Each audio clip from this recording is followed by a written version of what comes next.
পাইকারপাড়া, বগুড়া। আমি আপনাদের সামনে হাজির হয়েছি আমার পরিবারের সকল সম্পত্তি রক্ষা সহ যানমালের নিরাপত্তার জন্য। আমার উপজেলার মহিষাবাদ ইউনিয়নের সোনাকানিয়া গ্রামের সাপাড়া এলাকা এবং শহরের আগের ঠিকানা হলো কালুসগাঁও। আমার বাবার মৃত্যুর পর আমাদের সকল সম্পত্তি আত্মসাৎ করার চেষ্টা করে আসছে আমার বাবার চাচাতো ভাইয়েরা।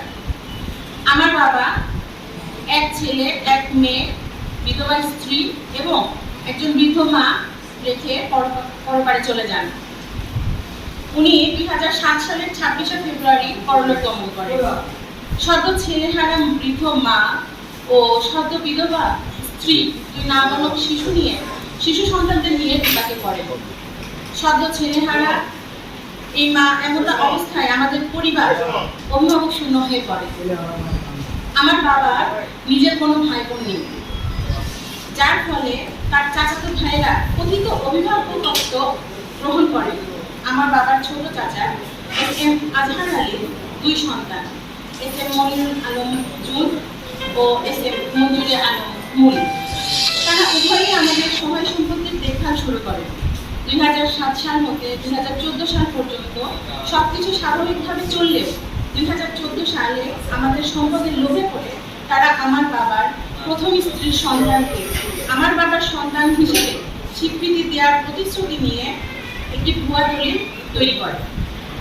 উক্ত সন্তানকে আমার বাবার সন্তান বানিয়ে রাতের আধারে নিজেদের নামে সম্পত্তি লিখে নেয়। ভুয়া দলিল বানিয়ে সম্পত্তি লিখে নিলেও বর্তমানে আমাদের পরিবারই ভোগ দখল করিয়া আসতেছি আমরা। উল্লেখ্য, আমার বাবার প্রথম স্ত্রীর ঘরে এক ছেলে সন্তান বিদ্যমান, যার নাম নুরুন নবী নয়ন। সে সন্তানকে সন্তানের মা আমার বাবার সন্তান হিসেবে অস্বীকৃতি জানায়, যার প্রমাণ বিদ্যমান। এবং উক্ত সন্তানের ভরণ পোষণের কোনো অর্থ সহায়তা বা কোনো দাবি দেওয়া কখনোই তারা করেনি। এই জন্যই করেনি কারণ সে আমার বাবার সন্তানই না। এখানে বলা হলো যে আমার বাবার প্রথম স্ত্রীর সঙ্গে ডিভোর্সের মূল কারণই ছিল ওই স্ত্রীর চারিত্রিক সমস্যা, যার সমস্ত প্রমাণ বিদ্যমান। এবং নুরুন নবী নয়নের পরিচয়পত্র সহ সকল পড়াশোনার সার্টিফিকেটে তার বাবার নাম মোহাম্মদ আব্দুল খালেক। সুতরাং সমস্ত প্রমাণ সাপেক্ষে আমাদের পরিবার উক্ত নুরুন নবী নয়নকে এবং তার কৃত সমস্ত দলিলকে ভুয়া বলে গণ্য করে। 2024 সালে আমাদের পরিবার পারিবারিক সমস্যার কারণে নিজ দখলীয় সম্পত্তির কিছু অংশ বিক্রি করতে চাইলে জুন ও মুন অর্থাৎ আমার বাবার চাচাতো ভাইয়েরা নানাভাবে বাধাগ্রস্ত করে, এমনকি ক্রেতাকেও ভয়ভীতি প্রদান করে এবং উক্ত সম্পত্তিটি নিজেদের বলে দাবি করে। শুধু এতটুকুতেই ক্ষান্ত না হয়ে পুরো পরিবারের উপর বগুড়া জেলার নিম্ন আদালতে আমাদের সম্পত্তি নিজেদের সম্পত্তি বলে দাবি করে একটি অস্থায়ী ও স্থায়ী নিষেধাজ্ঞা জারি করে, যার মামলা নাম্বার 101/24, যাতে করে আমার বাবার রেখে যাওয়া কোনো সম্পত্তি আমার পরিবার বিক্রি সহ প্রাকৃতিক অবস্থার কোনো পরিবর্তন করতে না পারে। এই মামলার পরে আমার পরিবারের পক্ষ হয়ে 467, 468, 406, 420, 109 ধারায় একটি ফৌজদারি মামলা দায়ের করি, যার মামলা নাম্বার 1016/24। অন্য আরো দুটি ভুয়া, জাল, যোগসাজশী, অকার্যকর দলিল বাতিলের মামলা দায়ের করি, যার মামলা নাম্বার 117/25।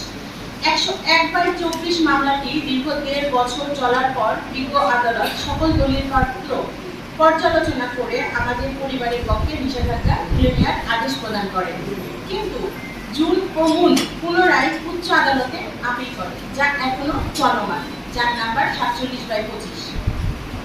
এমন অবস্থায় আমাদের সম্পত্তির উপর আইনি কোনো নিষেধাজ্ঞা না থাকায় আমার পরিবার তাদের নিজস্ব বসতবাড়ি সহ বিভিন্ন সম্পত্তি মাপযোগ করার জন্য একজন আপিলকে তলব করে। উক্ত থানার দায়িত্বরত এতে জুন ও মুন ক্ষিপ্ত হয়ে গাবতলী থানায় আমার পরিবারের বিরুদ্ধে একটি অভিযোগ দায়ের করে। অর্থাৎ আমরা যখন আমিনকে তলব করলাম, এই সংবাদটা তাদের কাছে যাওয়া মাত্র তারা গাবতলী থানার একটি অভিযোগ দায়ের করে আমাদের পরিবারের বিরুদ্ধে। উক্ত থানার দায়িত্বরত সুহাগ আমার পরিবারকে ফোন করে পুলিশি অনুসন্ধানের পূর্বে জমি মাপামাপি করতে নিষেধ করেন। কিন্তু বক্তব্য বিজ্ঞ আদালতের আদেশের বিপরীতে, যা আইনগত শুদ্ধ নয়। উক্ত থানার ভারপ্রাপ্ত কর্মকর্তা মোহাম্মদ সিরাজুল ইসলাম আমার পরিবারকে থানায় তলব করে সতর্ক করেন, যাতে করে উক্ত ঘটনাস্থলে কোনো প্রকার বিশৃঙ্খলা ও সহিংসতা না ঘটে। কিন্তু প্রশ্ন হলো, যে পক্ষ রায় পেয়েছে সেই পক্ষ কেন সহিংসতামূলক ঘটনা ঘটাবে? এসব ঘটনার পরেও জুন ও মুন এখনো নানা রকম ভাবে হুমকি দিয়ে চলেছে এবং আমার পরিবারের মালিকানাধীন সম্পত্তিতে যেতে বাধাগ্রস্ত করেই চলেছে।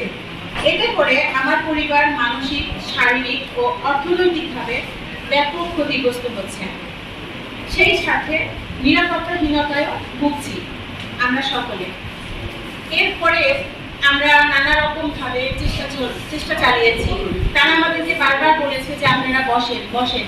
তারা আমাদেরকে বসতে বলেছে, কিন্তু তারা বসতে বলে আমাদেরকে আবার আপিল করেছে আমাদের বিরুদ্ধে। যে সময়টা তারা বসের কথা বলেছে, আমরা বললাম ঠিক আছে, আমরা দেখছি। তার পরবর্তী মুহূর্তে আমরা জানতে পারি যে তারা আপিল করেছে। যেখানে কোর্টে তারা আবার পুনরায় আপিল করেছে, তাহলে সেখানে কেন বসবো আমরা? এবং তারা নানা রকম ভাবে আমাদেরকে চাপ প্রয়োগ করে চলেছে।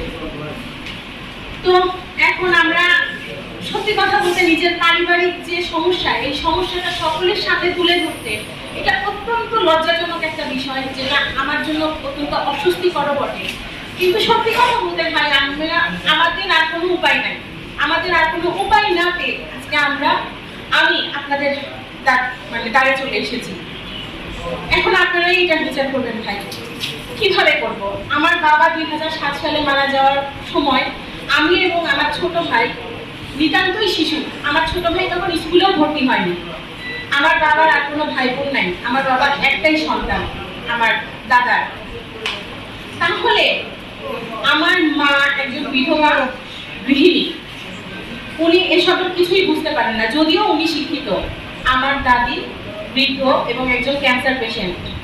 এমন অবস্থায় আমাদের পরিবারের ওপর যেরকম মানসিক এবং অর্থনৈতিকভাবে তারা চাপ প্রয়োগ করতেছে ভাই, এটা আসলে আমার পরিবার আর নিতে পারতেছে না। এখন ভাই এই বিচার আপনাদের উপর ছেড়ে দিচ্ছি ভাইয়া, আপনারাই দেখেন। এই বলে আমি আমার কথা শেষ করছি। আসসালামু আলাইকুম। প্রশ্ন আপনার, সেটা হচ্ছে, যখন আমরা কোর্ট থেকে